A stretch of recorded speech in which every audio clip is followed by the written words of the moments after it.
espero no decepcionarlo, pero ese flaquito vestido de marinero era yo después del tiempo y yo lo suyo. Mi intención a través de esta charla es contarle cómo fue mi relación con Malvinas y cómo llegué a Malvinas. El video da algunas pistas. Y los voy a invitar a llegar exactamente de la misma manera que me tocó hacerlo a mí.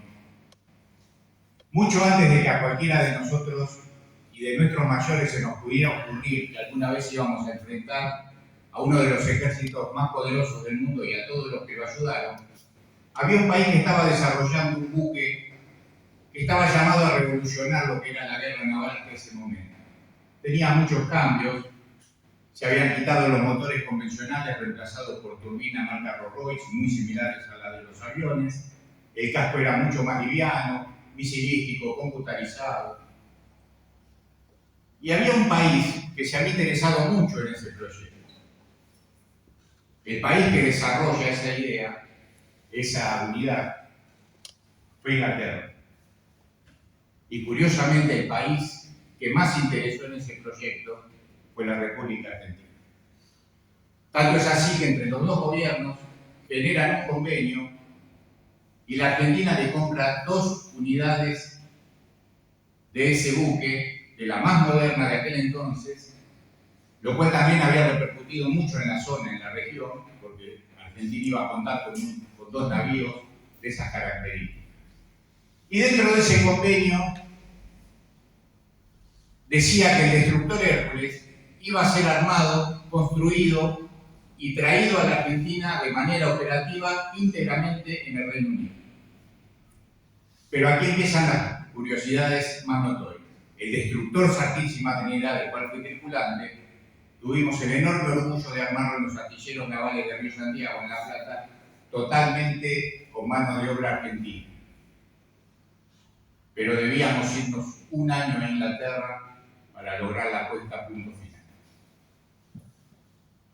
Ese año fue el año 1981. Con 18 años armé el bolsito, me embarqué y a los pocos días estaba en la base naval británica más importante de ese país. Esto generó una gran convivencia. Uno sabía que iba a estar un año, si bien había mucho por hacer, pero también tenía un desarrollo de vida social. Cuando llegamos a la base, para que tengan apenas una idea, este era el nivel de convivencia entre los 2 barcos o entre cualquier barco inglés.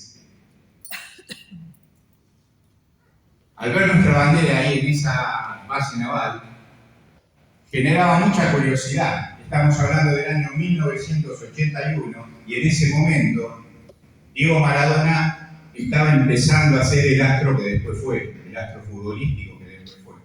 Como veían la bandera argentina, querían jugar todos al fútbol con nosotros, todas las dotaciones de los demás barcos, pensando que por el solo hecho de ser argentino íbamos a jugar todos como ellos.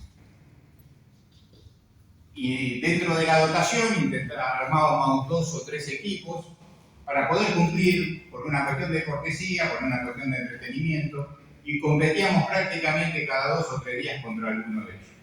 Se imaginan que de haber sabido lo que venía después, la despatada que hubiéramos repartido. Pero bueno, otro hecho que me marca mucho, cuando llegó mi cumpleaños, nos fuimos con compañeros de la dotación, de la Santísima Trinidad, a festejarlo a un bar muy cercano a Londres, muy típico de marineros.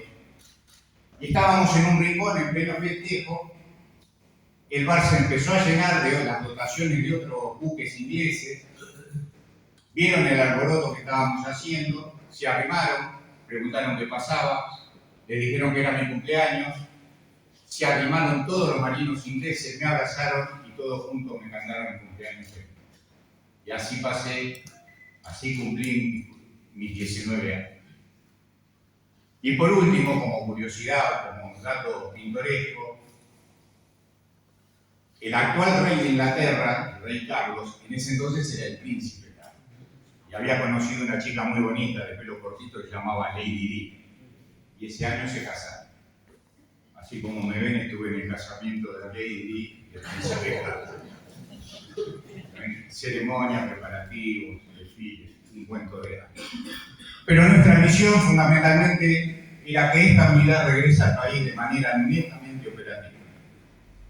Fue un trabajo muy duro a lo largo de todo el año. Regresamos al país.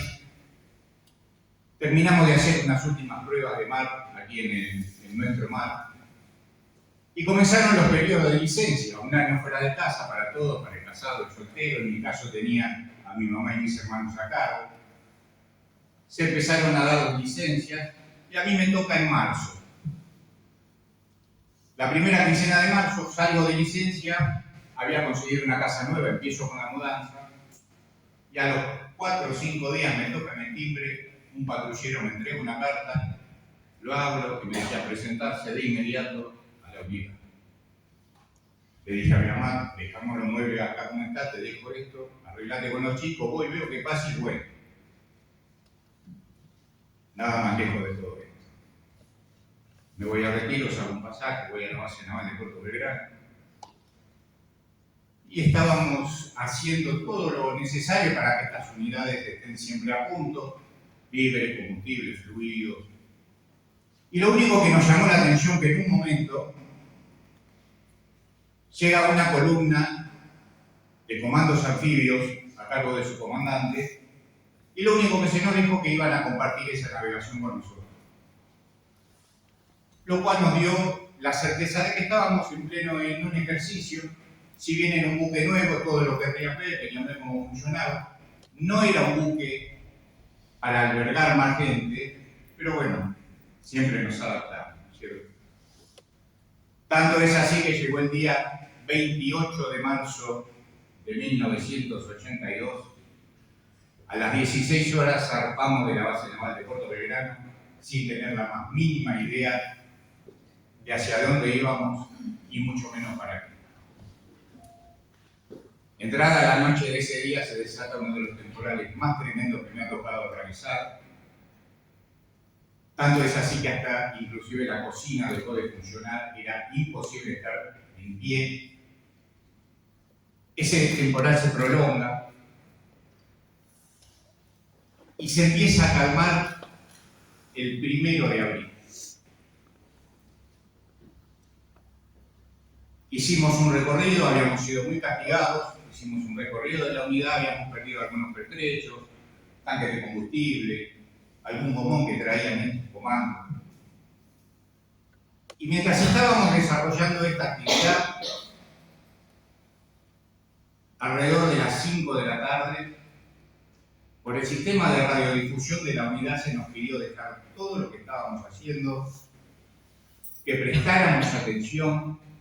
Y aquí los voy a invitar a que todos nos vamos a convertir en tripulantes del Instituto Santísima Trinidad. Hacía 3 días que estábamos navegando bajo un temporal muy importante. Habíamos detenido toda la actividad porque íbamos a escuchar la palabra de nuestro líder, de nuestro comandante. Y nos decía esto. Soy el comandante de la fuerza de desembarco integrada por los efectivos de la Infantería de Marina y del Ejército Argentino embarcados en este buque. Hay unas fracciones a bordo del destructor Santísima Trinidad y de los ferieros Almirante Iriza y de los buzos tácticos embarcados en el submarino Santa Fe. Nuestra misión es la de desembarcar en las Islas Malvinas y desalojar a las fuerzas militares y a las autoridades británicas que se encuentran en ellas. Eso es lo que vamos a hacer. El destino ha querido que seamos nosotros los encargados de reparar estos casi 150 años de usurpación. En esas islas vamos a encontrar una población con la que debemos tener un trato especial. Son habitantes del territorio argentino y por lo tanto deben ser tratados como lo son todos los que viven en la Argentina. Ustedes deberán respetar estrictamente la propiedad y la integridad de todas las personas. No entrarán a ninguna residencia privada si no es necesario por razones del combate. Respetarán a las mujeres, a los niños, a los ancianos y a los hombres. Serán duros con el enemigo, pero corteses, respetuosos y amables con la población de nuestro territorio a los que debemos proteger. Si alguien incurre en violación, robo o pillaje, le aplicaré en forma inmediata la pena máxima. No dudo que el coraje, el honor y la capacitación de todos ustedes nos dará la victoria. Durante mucho tiempo hemos estado adiestrando nuestros músculos y preparando nuestras mentes y nuestros corazones para el momento supremo de enfrentar al enemigo. Ese momento ha llegado. Mañana ustedes serán los vencedores. Mañana mostraremos al mundo una fuerza argentina, valerosa en la guerra y generosa en la victoria. Que Dios los proteja. Exactamente un silencio como este se produjo en ese mismo momento a bordo. Se despejaron todas las dudas, a mí se me cruzó la mudanza, mi vieja ya está 3 segundos. Muchas veces me preguntan, cuando te enteraste que ibas a ir a Malvinas, ¿qué pensaste? ¿Qué se te cruzó por la cabeza? ¿Cómo lo digeriste?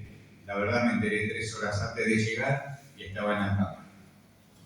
A partir de ahora, nuestro primer objetivo era encontrar la playa adecuada para llevar a cabo el desembarco.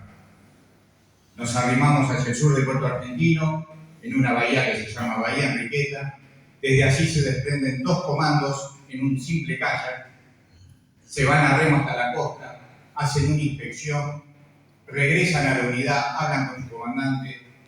Esa playa no era la ideal, hubo que reacomodar la unidad, algo que se estaba haciendo prácticamente a ciegas, no teníamos la información cartográfica necesaria o la que se puede conseguir ahora. No sabíamos con cuándo o con qué nos íbamos a encontrar.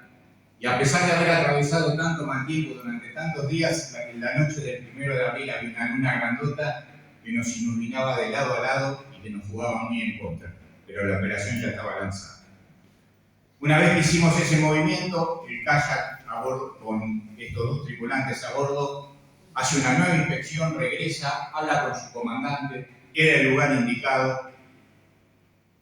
Ese comandante nos reúne, nos da las instrucciones finales y el 1 de abril a las 21:05 comenzamos con el desembarco. Ese comandante del que les hablo, el capitán Pedro Yaquín, nuestro primer caído en combate. La travesía de estos comandos consistía en llegar a pie a lo largo de toda la noche hacia Puerto Argentino y nosotros reubicarnos frente a Puerto Argentino con toda nuestra artillería para apoyarlos tanto en el éxito final o si en el peor de los casos había que cubrirlos y abortar la operación. Todo se desarrolló tal cual lo planeado y tal cual lo ordenado. No hubo un solo inglés que haya sufrido el más mínimo refugio. Solamente al llegar a la casa del gobernador, donde se produce el enfrentamiento más sangriento, cae herido de muerte el capitán Yaquín. Así fue como el 2 de abril, a la mañana temprano, y mientras nuestra bandera estaba flameando, cantamos el himno como no recuerdo haberlo hecho nunca. Esta foto,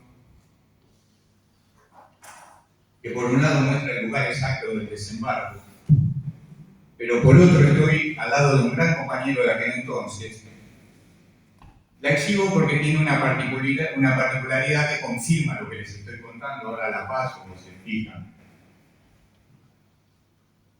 Aquí dice: las Malvinas son Argentinas, 2 de abril.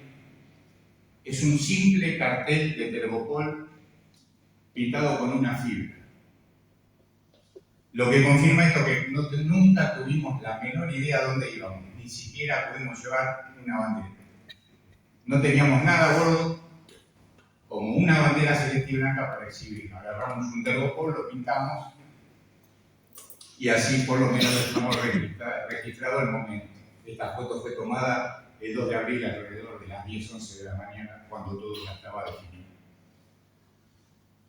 Esta historia, con todos estos detalles, podría ser el final de un lindo cuento, de una linda historia, pero apenas fue el principio.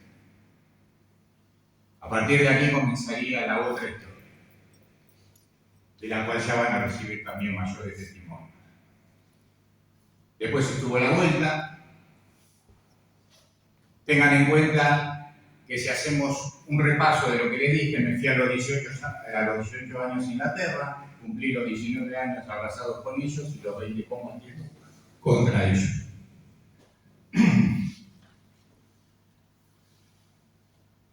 Con respecto a la vuelta, un tema muy duro, muy difícil. Creo que no me equivoco si digo que estuvo a la altura de la batalla. A Malvinas fue un pibe de 19 años, volvió un pibe con 20, y entre esos 2 pibes debieron comenzar a armar al muchacho que tenía que seguir adelante. Cada uno lo hizo como pudo, se agarró de donde pudo. Y después el tiempo se encargó también de acomodar las cosas. Y después de muchos años, cada veterano sabe lo que es esto, en el caso nuestro, decidimos, o se formó, mejor dicho, la Asociación Malvinas Educación y Valores. Pensábamos que Malvinas no se podía ir muriendo con nosotros, que algo había que hacer. Cuanto menos dejar el testimonio de todos aquellos que tuvimos algo que ver en aquella historia. Teníamos el objetivo claro, que era contar esa historia. Necesitábamos el campo de batalla, pasaron a ser los colegios, las localidades donde nos invitan. Allí armamos el bolsito y vamos. La trinchera pasó a ser una modesta muestra de todo lo poquito que podemos mostrar y llevar a cada lugar que vamos.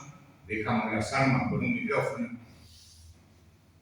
Y si juntamos todas estas cosas, no solo estamos difundiendo lo que vivimos, sino que les estamos rindiendo el mejor de los homenajes a nuestros compatriotas caídos en combate y a lo largo de la posguerra.